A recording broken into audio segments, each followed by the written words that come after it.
पिछले पार्ट में मतलब पहले पार्ट में मैंने कहानी का सार समझा दिया था। अभी मैं आपको कहानी काकी पढ़ाने जा रही हूँ, जिसके रचयिता श्री सियाराम शरण गुप्त जी हैं। तो सबसे पहले हम पढ़ेंगे प्रस्तावना, जहाँ पर लिखा है कि इस कहानी में एक मातृहीन बच्चे के दुख और उसकी कोमल भावनाओं का बहुत ही मर्मस्पर्शी चित्रण किया गया है। लेखक ने यह भी बताया है कि बच्चे जो होते हैं जीवन के शाश्वत सत्य से अनजान होते हैं और उनका मन पवित्र एवं निश्चल होता है। तो बच्चे जो होते हैं उनका मन काफ़ी पवित्र होता है, उन लोग कभी झूठ नहीं बोलते, उनका मन एकदम क्या है, निश्चल होता है, शांत होता है, ठीक है, उन पवित्र होता है, उन लोग कभी गलत काम नहीं करते। इसलिए कहते हैं ना, बच्चों में ईश्वर वास करते, यही कारण है ऐसा कहा गया है। तो देखो, उस दिन कहानी शुरुआत होती है सवेरे की एक घटना को लेकर, दुखमय घटना है। उस दिन बड़े सवेरे श्यामों की नींद खुली तो उसने देखा घर भर में कोहराम मचा हुआ है, क्या है, शोर मचा हुआ है। उसकी जो माँ है सिर से पैर तक एक कपड़ा ओढ़े हुए कंबल पर भूमि शयन कर रही है। तो क्या देखता है कि उसकी माँ जो है नीचे भूमि शयन कर रही है कंबल पर, और घर के सब लोग उन्हें घेर कर बड़े करुण स्वर में विलाप कर रहे हैं। तो जितने भी लोग आए हुए थे, आसपास के पड़ोसी जो थे, रिलेटिव्स जो थे, सब आकर क्या है उससे घेरे हुए हैं, मतलब काकी को घेरे हुए हैं और करुण स्वर में विलाप कर रहे हैं। लोग जब उसकी माँ को शमशान ले जाने के लिए उठाने लगे, अब क्या है, अंतिम संस्कार तो करना ही है, उसके माता को उठा रहे हैं, तभी श्यामू ने बड़ा उपद्रव मचाया। तो श्यामू से रहा नहीं गया और वह उपद्रव मचाने लगता है, वह ले जाने नहीं देता है अपनी काकी को। लोगों के हाथ से छूटकर वह माँ के ऊपर जा गिरा, वह माँ के ऊपर गिरता है और बोलता है, काकी सो रही है, आप लोग काकी को लेकर कहाँ जा रहे हो, काकी सो रही है, इन्हें इस तरह उठाकर कहाँ लिए जा रहे हो, तो आप लोग कहाँ लेकर जा रहे हो भाई, मेरी काकी तो सो रही है, मैं इन्हें ना ले जाने दूंगा, मैं काकी को ले जाने नहीं दूंगा। लोगों ने बड़ी कठिनाई से उसे हटाया। तो लोग क्या है, उसे समझाते, बालक है उसको समझाते हैं और बड़ी कठिनाई से उसको हटाते हैं। काकी के अंतिम संस्कार में भी वह ना जा सका। तो देखो, जब अंतिम संस्कार होता है वहाँ पर भी क्या है, लोग क्या करते हैं, उस बालक को लेकर नहीं जाते हैं। एक दासी, वहाँ पर एक दासी थी, बड़ी मुश्किल से उसे घर पर ही संभाले रही, बड़ी मुश्किल से उसको घर पर संभाल कर रखती है और कहती है कि बेटा तुम्हारी माँ अभी आ जाएगी, इसी प्रकार झूठी मूठी कुछ कहकर समझाने लगती है। एक दासी बड़ी मुश्किल से उसे घर पर ही संभाले रही।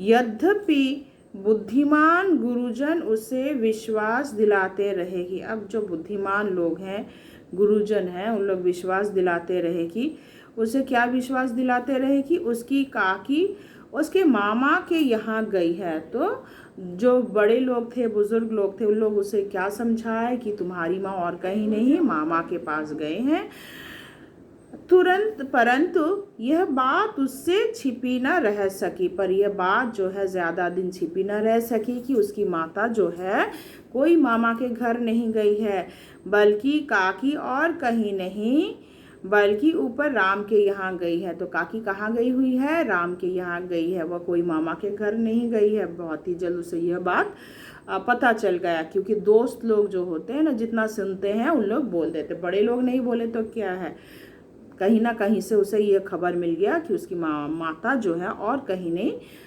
भगवान राम के पास गई है। काकी के लिए कई दिन तक लगातार रोते रोते उसका रुदन तो धीरे धीरे शांत हो गया। अब वो अपने माता के लिए काफ़ी रोता था, रोने लगता था, रोते रोते रोते क्या है, धीरे धीरे उसका रोना तो बंद हो गया, परंतु शोक जो है वह शांत ना हो सका। पर उसके मन में जो दुख था वह शोक जो है वह शांत ना हो सका।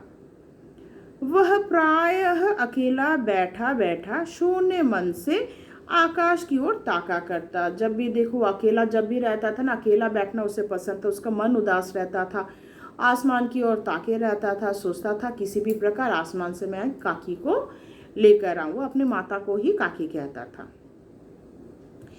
एक दिन उसने ऊपर एक पतंग उड़ती हुई देखी। तो एक दिन क्या होता है, ऐसे ही वह अनमने ढंग से बैठा हुआ था कि अचानक क्या देखता है, ऊपर वह एक पतंग को उड़ते हुए देखता है।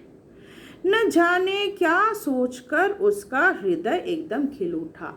तो जैसे ही उसने उस पतंग को देखा, पतंग को उड़ते हुए देखा, तो उसके मन में क्या हो गया, एक आइडिया आता है कि किस प्रकार क्या है काकी को नीचे उतारा जा सकता। पतंग को देखकर उसके मन में आइडिया आया।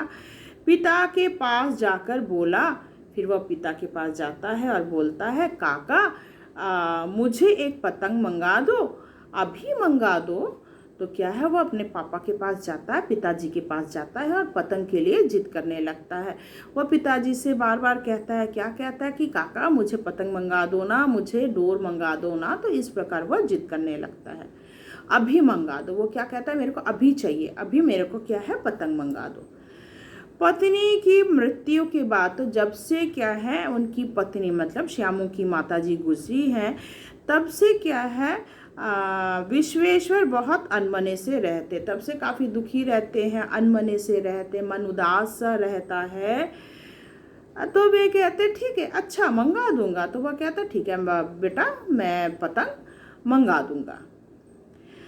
कहकर वे उदास भाव से और कहीं चले गए। तो फिर क्या, इतना कहकर कि हाँ वह पतंग मंगा देंगे कहकर वहाँ से चले जाते हैं।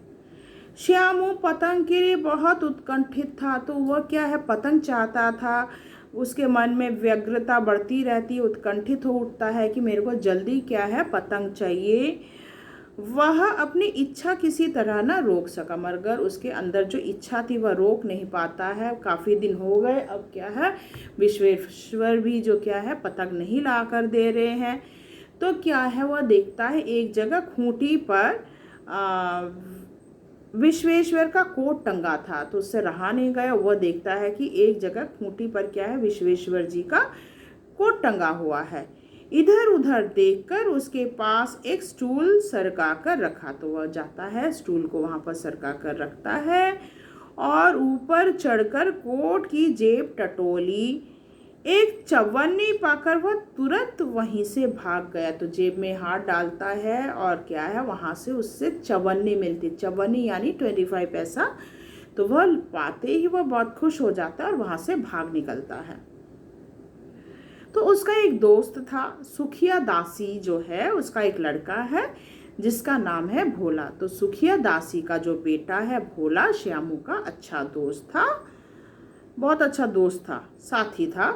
श्यामू ने उसे चवन्नी देकर कहा। तो श्यामू क्या करता है, सुखिया दासी के बेटे को मतलब जिसका नाम भोला है उसको चवन्नी देता है और कहता है अपनी दीदी से क्या है कहकर गुपचुप मतलब किसी से मत बोलना, ठीक है, चुरा कर चोरी छिपे क्या है एक पतंग और डोर मंगा दो। तो अपनी दीदी से क्या है मेरे लिए एक पतंग और डोर मंगा दो, देखो खुद अकेले में लाना, कोई जान ना पाए, चुपके से लाना, अकेले लाना, किसी को क्या है यह ना पता चले कि मैंने तुम्हें पतंग लाने के लिए कहा है। तो आशा करती हूँ यहाँ तक आपको समझ में आया होगा, बाकी मैं आपको पार्ट 3 में समझाऊंगी। धन्यवाद।